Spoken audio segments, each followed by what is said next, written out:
خضر، یہ سوال ہمیں اکرام ڈار صاحب نے کارڈف سے، عطا ربانی صاحب نے لاہور سے، اور رفیع احمد صاحب نے گجرات سے، اور اسی طرح بعض اور دوستوں نے بھی بڑی شد و مت سے یہ پوچھ رکھا ہے کہ نماز کے لیے وہ کہتے ہیں کہ حکم ہے کہ کندھے سے کندھا ملا کر کھڑے ہوں۔ آج کل وبا کے حالات میں کیا رہنمائی ہے؟ کیا صف میں فاصلے کے ساتھ بھی کھڑے ہو سکتے ہیں؟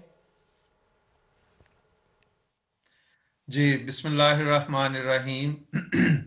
جس طرح وسیم صاحب آپ نے فرمایا کہ آج کل کے حالات جو ہیں کرونا وائرس کی وجہ سے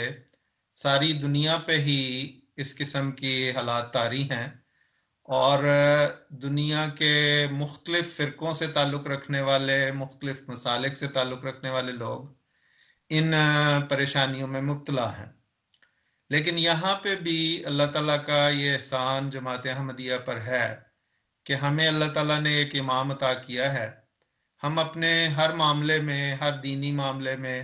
اور اپنے دنیاوی معاملے میں بھی،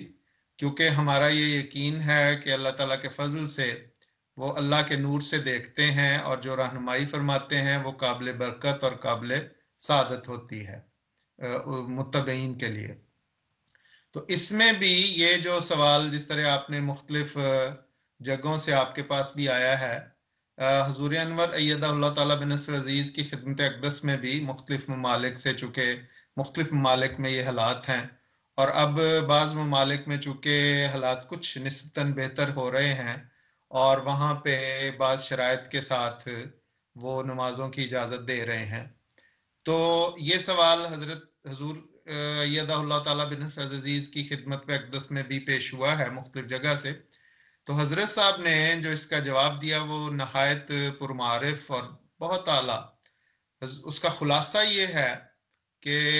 حضور نے فرمایا کہ اسلام کے تو اللہ تعالیٰ کے فضل سے ہر کام نیت پر مبنی ہے،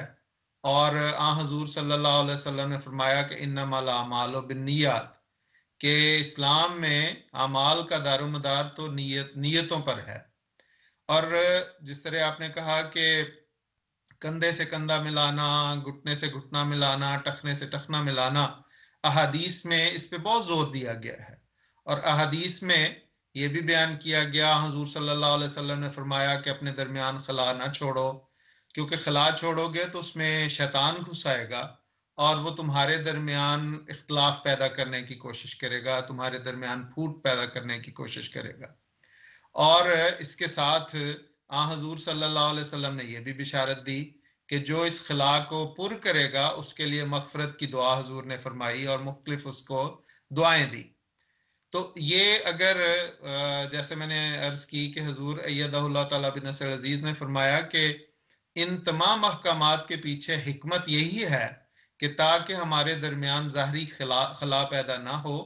اور تا ہمارے درمیان پھوٹ اور اختلاف پیدا نہ ہو۔ تو چونکہ یہ حالات ایسے ہیں جس میں ایک مجبوری کی حالت ہے، اور جب ہم احادیث پر غور کرتے ہیں تو مجبوری کی حالت میں ہمیں اس کا بھی حل حضور صلی اللہ علیہ وسلم کی ذات اطہر سے مل جاتا ہے۔ چنانچہ بعض احادیث میں، جسے ترمذی نے بھی بیان کیا ہے اور دارقطنی میں بھی یہ حدیث بیان ہوئی ہے، کہ حضرت عمر بن عثمان بن یالا رضی اللہ تعالیٰ عنہ بیان کرتے ہیں کہ ایک موقع پر جب ہم سفر میں تھے اور ایک تنگ جگہ سے ہمارا گزر ہو رہا تھا، اور بڑی شدید بارش شروع ہو گئی اور نماز کا وقت بھی جا رہا تھا، تو زمین پہ بھی اس بارش کی وجہ سے کافی کیچڑ ہو گیا کہ ہم نیچے اتر کے رک کے نماز نہیں ادا کر سکتے تھے۔ تو ایسے موقع پر حضور صلی اللہ علیہ وسلم نے اپنی سواری کو آگے کیا اور اقامت کہی گئی، اور حضور نے سواری پر نماز پڑھائی باجماعت، اور حضور کے پیچھے ہم بھی سواریوں پہ تھے اور ہم نے بھی سواریوں پہ نماز پڑھی۔ تو اب یہ باجماعت نماز تھی، اور اس میں تو صحابہ کہتے ہیں کہ ہم اپنی اپنی سواریوں پہ تھے۔ اب سواریوں میں جو اس زمانے میں سواریاں تھیں اس وقت بھی درمیان میں کندھے سے کندھا، گھٹنے سے گھٹنا اور ٹخنے سے ٹخنا نہیں مل سکتا تھا، اور آج کے دور میں بھی اگر ہم دیکھتے ہیں تو اگر کسی وقت ہمیں سواری پر نماز پڑھنی پڑے تو باوجود اس سے کہ وہ سواریاں مختلف ہیں لیکن اس میں بھی کندھے سے کندھا، گھٹنے سے گھٹنا اور ٹخنے سے ٹخنا نہیں ملا ہوتا. کوئی ایک سیٹ پہ بیٹھا ہوتا ہے، کوئی دوسری سیٹ پہ بیٹھا ہوتا ہے، درمیان میں خلا ہوتا ہے. تو اصل میں مجبوری کی حالت میں اسلام نے مختلف احکامات میں نرمی کو جائز قرار دیا ہے. اور جس طرح اس حدیث سے واضح ہے، اسی طرح حضرت صاحب نے، جیسے میں شروع میں عرض کر رہا تھا کہ حضرت صاحب نے اسی قسم کی احادیث کی روشنی میں جو جواب عطا فرمایا وہ یہی ہے کہ اس وقت بھی ہماری نیت یہ نہیں ہے کہ ہمارے درمیان اختلاف اور پھوٹ پیدا ہو، بلکہ ہماری نیت تو یہ ہے کہ یہ جو بیماری ساری دنیا میں پھیلی ہوئی ہے اس کے بعد اثر سے بچا جائے. اور چونکہ مختلف حکومتیں اپنے شہریوں کے لیے مختلف اقدامات کر رہی ہیں اور ان کی بھلائی کے لیے کر رہی ہیں، اس میں بھی نیک نیتی شامل ہے. اس لیے اگر آج ہم اس نمازوں کے درمیان جو حکومت